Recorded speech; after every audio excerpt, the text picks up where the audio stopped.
নারী শক্তি, নারী সাহস, এই নারীরা যখন প্রতিবাদী হয় তখন যে কোনো জয় নিশ্চিত। দেশের যে কোনো আন্দোলন, সংগ্রাম আর অবিচারের বিরুদ্ধে ঐক্যবদ্ধ হয়ে মাঠে নামে সবাই।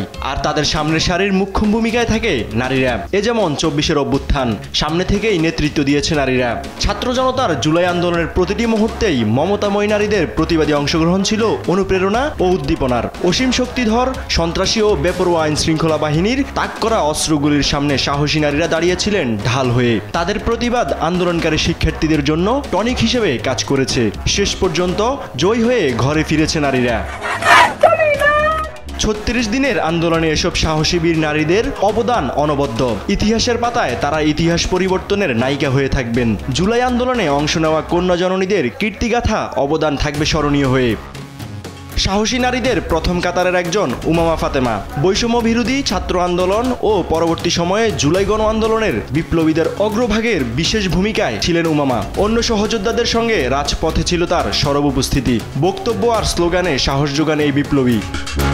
তবে উমামার কণ্ঠে রয়েছে আক্ষেপের সুর। তিনি বলেন, ৫ আগস্টের পরেও অনেক সেক্টরে নারীদের যেই পরিমাণ প্রতিনিধিত্ব রাখা প্রয়োজন তা রাখা হয়নি। সঠিকভাবে দেওয়া হচ্ছে না সেইভাবে গুরুত্ব। পলিসি লেভেলও নারীদের কম সম্পৃক্ততা রাখা নিয়েও হতাশ উমামা। ৫ আগস্টের পরে যেটা হয়েছে যে নারী প্রতিনিধিত্ব, যেটা আমরা বিভিন্ন সেক্টরে আশা করি, সে প্রতিনিধিত্ব আমরা সেই অর্থে দেখিনি।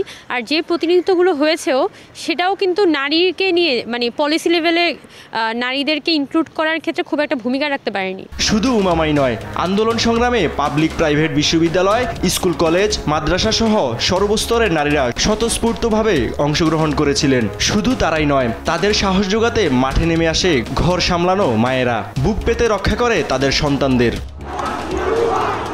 জুলাই আন্দোলনে কেউ নারী বা পুরুষ পরিচয় নিয়ে মাঠে নামেনি। সবাই মাঠে এসেছিল গণতন্ত্র মুক্তির জন্য। সেই আন্দোলনে শহীদ হন ১১ জন নারী। আজ আন্তর্জাতিক নারী দিবস। সকলের প্রত্যাশা, নারীদের দেওয়া হবে তার প্রাপ্য সম্মান। প্রতিটি অঙ্গনে রাখা হবে সমানভাবে অংশগ্রহণের অধিকার। ইউসুফ ভূঁইয়া, দেশ টিভি।